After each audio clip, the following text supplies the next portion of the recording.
Et comment ça va? En 1967, l'astronaute Vladimir revient sur Terre après avoir accompli sa mission. Malheureusement, le parachute de la capsule échoue et elle commence à tomber à grande vitesse, presque en feu. Vladimir pense qu'il va mourir quand il voit une lumière à proximité. De nombreuses années plus tard, la psychologue Jeanne fait un test avec des enfants. Elle donne une guimauve à chacun et leur dit que s'ils attendent pour la manger, ils en recevront une autre après. Malheureusement, la plupart finissent par la manger quand même et Jeanne parvient toujours à prédire qui va attendre ou non. Plus tard, chez elle, Jeanne entend aux informations que la psychologue choisie pour la prochaine mission vers Mars est morte dans un accident d'hélicoptère en route vers la station spatiale. À ce moment-là, elle reçoit un appel avec une offre d'emploi. 10 mois plus tard, la mission Ulysse n'est plus qu'à 24 heures de son arrivée sur Mars. Jeanne a eu une relation avec le capitaine du vaisseau, Martin, mais tous deux ont convenu de ne pas mélanger les sentiments dans cette aventure. Peu après, Martin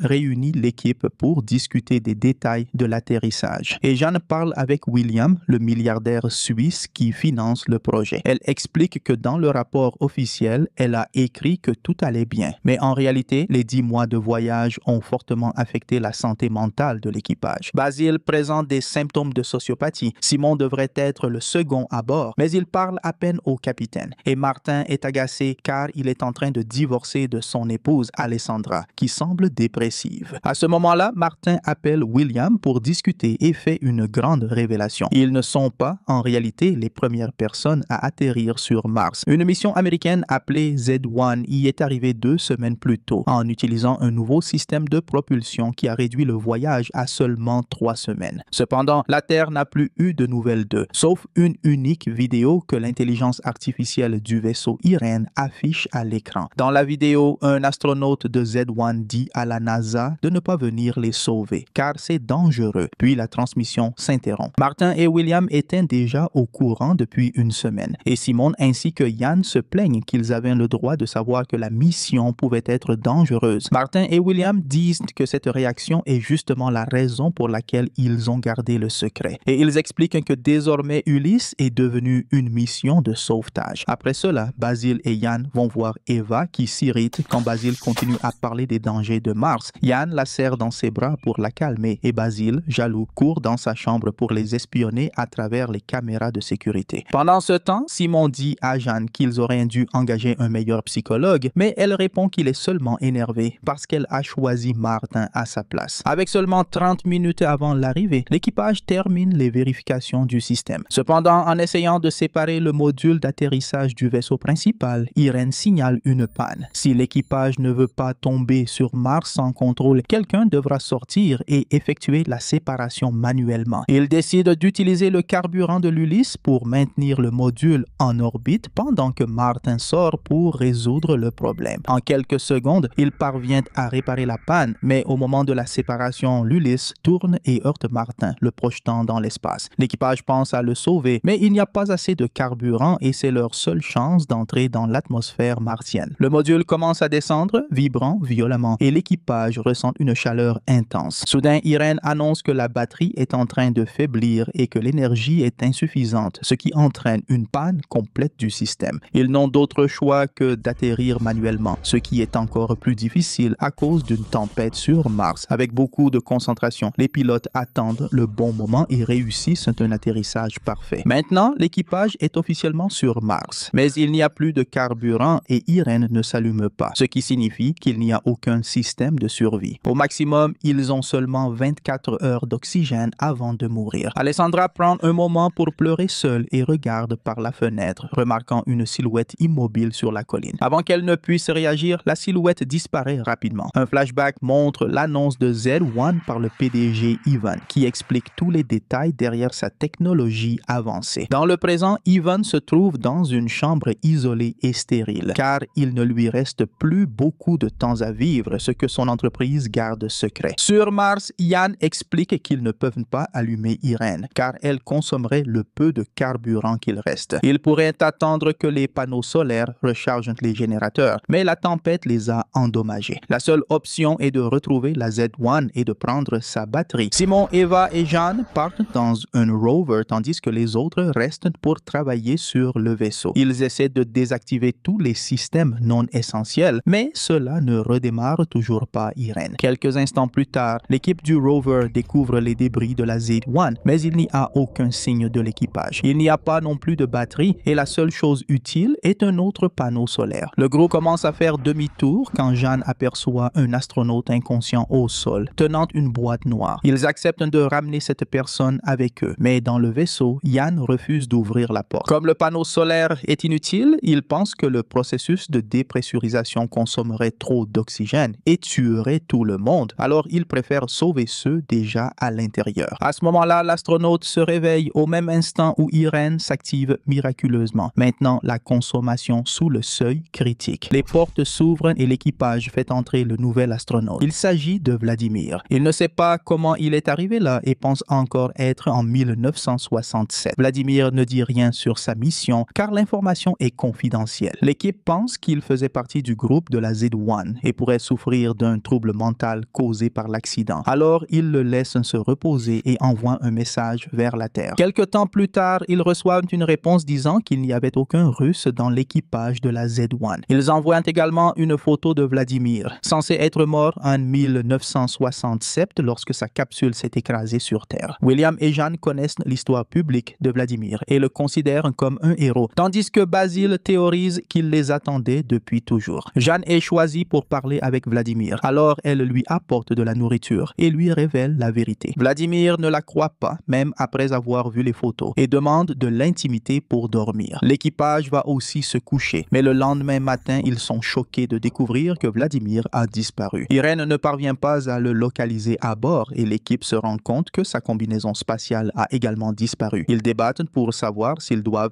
partir à sa recherche ou non, et William utilise son autorité pour trancher. Ils iront. Tandis qu'un groupe part avec le rover, Basile et Eva entrent en cachette dans la chambre de William pour examiner ses objets de collection. Eva remarque un coffre-fort, mais à ce moment-là, Alessandra les surprend. Peu après, Irène annonce qu'elle a terminé les tests ADN et Alessandra appelle l'équipe d'exploration qui poursuit désormais à pied. L'ADN de Vladimir correspond à celui envoyé par les Russes, mais une troisième séquence génétique apparaît, indiquant qu'il n'est pas humain. À ce moment-là, l'équipe aperçoit Vladimir à proximité et le suit jusqu'à une structure de pierre ancienne surmontée d'une petite pyramide. Sur Terre, Ivan reçoit une mise à jour sur ce qui se passe sur Mars. Il théorise que Vladimir pourrait avoir été créé sur Mars et que seule une intelligence artificielle aurait pu survivre pendant des décennies dans un environnement aussi hostile. Ivan voit cela comme une solution possible à son propre problème. Sur Mars, Vladimir est ramené à bord du vaisseau. Il ne se souvient pas comment il est sorti, mais il accepte que 50 ans se soient écoulés pour lui. Irène analyse la structure de pierre et conclut qu'elle correspond à certaines formes d'art anciennes de la Terre. Cela établit un lien entre l'histoire de la Terre et celle de Mars, mais Jeanne remarque que William ne semble pas surpris. Soudain, l'alarme retentit et Irène annonce des perturbations dans le champ électromagnétique. Il s'avère qu'Ivan a envoyé un second vaisseau qui est en train d'atterrir. L'équipage entre en contact avec le Z2 qui promet de les aider, mais William dit à l'équipe de ne pas partager ce qu'ils ont découvert jusqu'à présent. Pendant ce temps, Eva et Basile analysent les résultats des échantillons collectés et remarquent qu'ils contiennent tous la même proportion de métaux et de minéraux, ce qui n'est pas naturel. Jeanne donne ensuite un uniforme moderne à Vladimir pour qu'il puisse faire semblant de faire partie de l'équipage et il lui demande de faire confiance à son jugement. Peu après, le vaisseau reçoit la visite de gardes armés du Z2. Ils expliquent qu'ils ont inspecté les débris du Z1 et découvert que la boîte noire a disparu. Ils ont alors suivi le signal jusqu'au vaisseau de William. Ils veulent récupérer la boîte et promettent d'aider l'équipage s'ils coopèrent. William remet la boîte et le duo s'en va, disant qu'ils reviendront plus tard. Ensuite, Eva explique que la structure de pierre est faite d'un matériau inexistant sur Terre. Cependant, Irène a trouvé des mentions de ce matériau dans des récits anciens où on l'appelait orichalque, le métal de l'Atlantide. Il est composé de plusieurs métaux, mais aussi d'ADN qui correspond à la séquence génétique trouvée chez Vladimir. L'équipage envisage d'échanger Vladimir contre du carburant, mais Jeanne les convainc de la laisser obtenir plus d'informations de sa part. Pendant que l'équipe observe à travers les caméras de sécurité, Jeanne rend visite à Vladimir et il accepte d'être hypnotisé. Avec des mots doux, Jeanne guide Vladimir à travers ses anciens souvenirs et il commence à décrire comment il tombait dans sa capsule. Avant qu'il ne puisse dire autre chose, Hypnose, une panne d'électricité coupe la caméra. L'équipe court vérifier et trouve Vladimir en train d'embrasser Jeanne, ce qui pousse Simon à lui donner un coup de poing. Cette nuit-là, Jeanne rêve de Vladimir et en se réveillant, elle ne se souvient plus de ce qui s'est passé après le début de l'hypnose. L'équipage lui explique qu'ils l'ont retrouvé en état de transe. À ce moment-là, ils reçoivent la visite de la capitaine Gemma et d'Alan de Z2. Gemma est une vieille amie de William et Alan est le créateur du système de propulsion. Il pourrait donc réparer le vaisseau. Après une analyse rapide, il dit que tout peut être résolu, mais qu'il leur faudra le carburant du Z2. Pendant ce temps, Jeanne commence à se rappeler de l'hypnose faite par Vladimir. Elle était assise dans sa maison d'enfance et il disait que les humains ne prenaient pas soin de la Terre. Il pensait que l'humanité ne survivrait pas longtemps et Jeanne était d'accord. Pendant ce temps, William fait visiter le vaisseau à Gemma et elle interroge l'équipage à propos de la structure en pierre, choquant tout le monde. William n'a alors plus le choix et avoue que 4 ans plus tôt, un rover de la NASA avait envoyé une photo de la structure. Au lieu de la publier, ils ont contacté de potentiels investisseurs. C'est pourquoi Ivan et William étaient en compétition pour atteindre Mars en premier. Ils montrent alors les résultats des analyses à Gemma, qui se demande si la séquence ADN pourrait contenir des données. Elle explique que sur Terre, les scientifiques ont déjà découvert que l'ADN pouvait être utilisé comme système de stockage d'informations et qu'en théorie, il pourrait même être réécrit. En s'appuyant sur la théorie de Gemma, Irene décode la séquence ADN et trouve une série de chiffres. En particulier, Ian confronte William pour avoir caché des informations, disant qu'il ne lui fait plus confiance. Quelques instants plus tard, Basil informe William que Vladimir et la structure en pierre sont des programmes informatiques vivants. Basil a également analysé la copie de la boîte noire de Z1 faite par William et a découvert une vidéo où 2 Américains frappent Vladimir. Mais l'enregistrement se termine juste au moment où Z1 manque d'oxygène, ce qui confirme que Vladimir a redémarré Irene et interféré avec la caméra pendant l'hypnose. Basil pense que Vladimir peut contrôler tout le vaisseau. Plus tard, William s'approche de Jeanne et lui montre les photos qu'ils ont obtenues de la structure il y a 4 ans. Combinées à certaines longueurs d'onde, les images révèlent le visage de Jeanne, ce qui la bouleverse profondément. Simon le remarque et affronte William pour avoir manipulé tout le monde. La dispute manque de dégénérer en bagarre, mais ils sont interrompus par Gemma, qui retrouve enfin Vladimir et annonce qu'elle va l'emmener. Revenons à Jeanne, qui continue à se souvenir de la séance d'hypnose. Elle était dans sa maison d'enfance lorsque Vladimir est apparu derrière elle, lui disant qu'elle avait été choisie parce qu'elle avait toujours su percevoir ce que pensent les autres. Le lien entre Mars et la Terre, ce n'était pas lui, c'était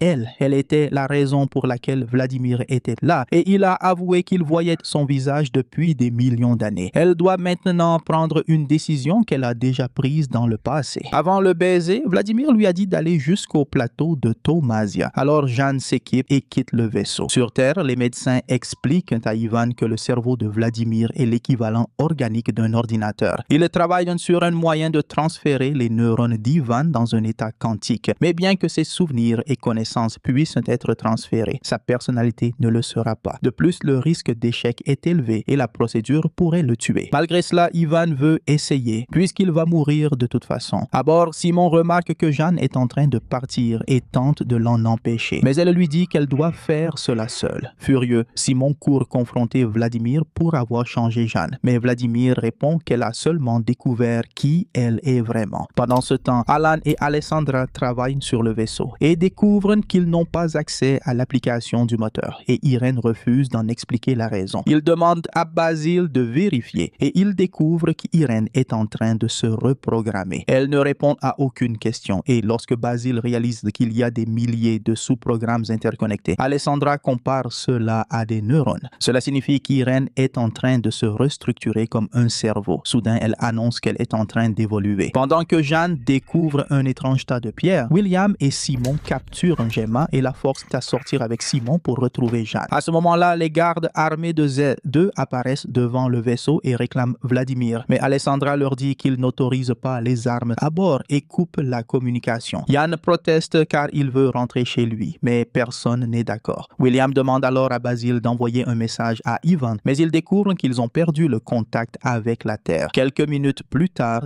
Yann ouvre les portes et les gardes armés entrent, prêts à capturer Vladimir. À cet instant, Basil termine le redémarrage d'Irene et les lumières s'éteignent. Les gardes crient furieux et lorsque le courant revient, ils réalisent que Vladimir a disparu. Basil vérifie l'ordinateur et constate que le redémarrage a échoué. Irène ne répond plus. En même temps, Vladimir réapparaît aux côtés de Yann. Un flashback montre que le vaisseau d'origine de Vladimir avait plus de 200 problèmes et les scientifiques voulaient retarder le lancement. Mais les autorités ont décidé de poursuivre le lancement tel quel. Un scientifique a tenté d'avertir Vladimir du risque élevé de mort, mais il a insisté pour partir car il voulait entrer dans l'histoire. Son épouse n'a pas bien réagi à cette nouvelle. De retour à Jeanne, elle continue à marcher jusqu'à trébucher et rouler en bas d'une colline, s'évanouissant. Elle rêve de son père et des moments où ils observaient les étoiles ensemble, mais aussi de la nuit où il lui a annoncé qu'il avait un cancer. Jeanne se réveille et découvre que sa jambe est coincée entre les pierres. Elle essaie de se libérer sans succès, mais alors qu'elle est sur le point d'abandonner, elle est contactée par Gemma et Simon. Ils viennent tout juste de trouver le tas de pierres et promettent de venir la chercher. À bord, les gardes de Z2 commencent à frapper les membres de l'équipage jusqu'à ce qu'ils acceptent d'appeler Gemma. Elle entend que Vladimir a disparu, mais ordonne aux gardes d'attendre patiemment son retour. À la surprise de Simon, elle accepte de continuer à chercher Jeanne. Quelques minutes plus tard, Basil voit un message sur son ordinateur et pense qu'il vient d'Irène. Pourtant, l'expéditeur affirme qu'il a dû la remplacer et s'identifie comme Vladimir et plus. Soudain, le message affiche « Je suis Mars » et envoie un long texte à Basil. Pendant ce temps, Jeanne pense de nouveau à son père et se souvient du jour où il lui a dit que sa tumeur était inopérable, ce qui signifiait qu'il ne lui restait que quelques mois à vivre. Il lui a dit qu'il ne voulait pas souffrir et que, le moment venu, il voulait que Jeanne débranche les appareils. Elle a d'abord refusé, mais son père a fini par la convaincre en lui racontant l'histoire du sacrifice de Vladimir. Quelques mois plus tard, à l'hôpital, Jeanne a trouvé la force de dire au revoir à son père et de débrancher le support de vie. Dans le présent, Jeanne est enfin secourue par Simon et Gemma. Le trio continue à avancer et, après une longue marche, découvre une immense porte sur une colline. Ils entrent et découvrent un réseau de tunnels que Jeanne parvient à traverser grâce à une étrange vision. Après un long moment à errer, ils sont totalement stupéfaits de découvrir de l'eau. À bord, Basil parvient enfin à redémarrer l'ordinateur et Eva remarque immédiatement une tempête dangereuse approchant sur le radar. La tempête arrivera dans environ 10 heures. Les gardes veulent partir avec Alan, mais celui-ci refuse de partir sans les autres. Une dispute éclate, mais alors que les choses deviennent tendues, l'alimentation électrique s'interrompt. En quelques secondes, la lumière revient et Vladimir apparaît, demandant à être emmené sur Terre. Les gardes ignorent Vladimir et annoncent leur départ. Yann veut partir avec eux et rappelle que c'est lui qui leur a ouvert. Basil continue de vérifier les messages de l'ordinateur qui lui disent « Fais-moi confiance ». Sur Terre, Ivan est en train de mourir pendant l'intervention et continue d'avoir des visions de Vladimir sur Mars. Les médecins réussissent à le sauver, mais il refuse ensuite de prendre le moindre médicament. En expliquant pourquoi il veut ressentir la douleur, il confie à une infirmière que ce sont les humains qui ont créé l'intelligence artificielle sur Mars. Dans les tunnels, le trio découvre des milliers de crânes dans une paroi. Jeanne conclut que les Martiens d'origine ont fui la planète pour aller sur Terre, où ils sont devenus l'humanité. L'état actuel de Mars est la conséquence du fait que son peuple a abusé des ressources jusqu'à sa propre destruction. À bord, Yann sort une arme et exige d'être emmené sur le Z2, mais il est encore ignoré. En repensant à la visite de Vladimir plus tôt, Yann se demande s'il peut ralentir une balle et place sa main devant l'arme. Il tire alors sur Vladimir, tandis qu'un des gardes s'enfuit. Cela provoque un malaise chez Jeanne, qui a du mal à respirer. Pendant que Simon s'occupe d'elle, Gemma s'enfuit également. Vladimir est transporté à l'infirmerie et Alessandra tente de soigner sa blessure pendant que les lumières clignotent. Malheureusement, Vladimir meurt et Jeanne s'évanouit au même moment. Se rappelant tout ce qu'il a vu jusqu'à présent, Simon retire son casque et confirme qu'il peut respirer. Il enlève alors celui de Jeanne et commence un massage cardiaque, l'aidant à se réveiller. Lorsque Jeanne reprend son souffle, elle remarque qu'un mur est en train de s'ouvrir, révélant une lumière intense. Le duo avance à travers la lumière et débouche sur une zone enneigée où Vladimir les attend. Dans le désert martien, Gemma contacte ses gardes et apprend la tempête et la mort de Vladimir. Elle ordonne qu'on transporte son corps vers le Z2 et qu'on capture Jeanne également. À bord du vaisseau, William dit à l'équipage qu'il va chercher Jeanne avec une arme secrète et part discrètement en quad. Il voit la grande porte entre et traverse la lumière. William apparaît dans la zone enneigée et retrouve les autres, les avertissant de la tempête. Vladimir explique que tout s'est terminé ici parti il y a longtemps et le groupe réalise qu'ils sont au pôle nord de Mars, à 1000 miles du vaisseau. Il a été créé par les Martiens d'origine qui se sont entretués en luttant pour les dernières ressources. Un groupe de survivance a fui vers la Terre pour recommencer et a transmis l'histoire de Mars sous forme de légende, celle qu'un jour Platon appellerait l'Atlantide. À bord, un garde remarque l'absence de William et part à sa recherche. Eva profite du moment pour embrasser Basil et dit qu'ils pourront s'amuser s'ils survivent.